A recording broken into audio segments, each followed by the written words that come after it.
নিঝুম দ্বীপ নিঃশব্দ প্রকৃতির স্বর্গ। বাংলাদেশের নোয়াখালী জেলার হাতিয়া উপজেলার দক্ষিণ প্রান্তে বঙ্গোপসাগরের নীরব আলিঙ্গনে জন্ম নিয়েছে এক অনন্য সুন্দর ভূমিখণ্ড নিঝুম দ্বীপ।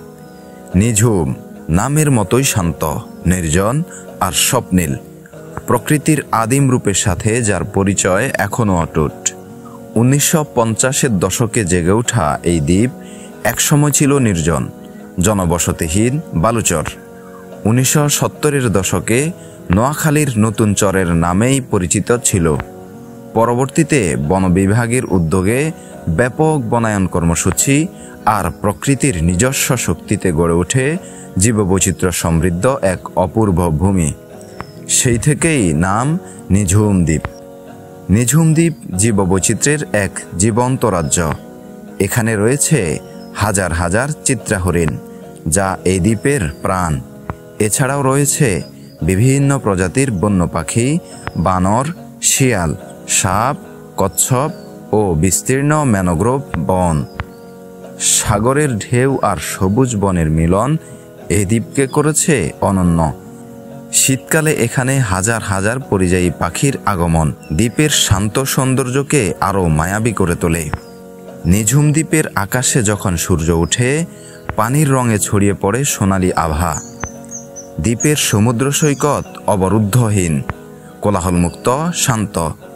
বনের মধ্য দিয়ে সরু পথ ধরে হাঁটতে হাঁটতে দেখা মেলে চিত্রা হরিণের লাজুক দৃষ্টির।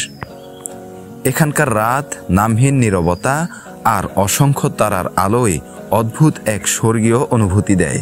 দ্বীপের মানুষ মূলত মৎস্যজীবী ও চাষাবাদ নির্ভর। তাদের সরল জীবন প্রাকৃতিক পরিবেশের সাথে যুদ্ধ করে টিকে থাকা আর সাগরের উপর আস্থা এই দ্বীপের বাস্তব জীবনকে তুলে ধরে। স্বল্প সুযোগ সুবিধার মধ্যেও তারা অতিথিপরায়ণ এবং আন্তরিক।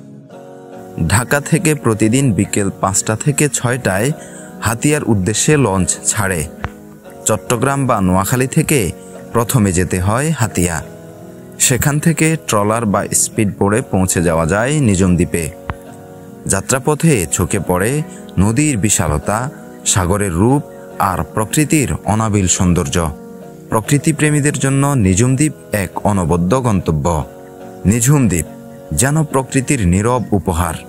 এখানে নেই শহরের কোলাহল, নেই মানুষের ভরা বাজার, আছে শুধু প্রকৃতির বিশুদ্ধ নিস্তব্ধতা।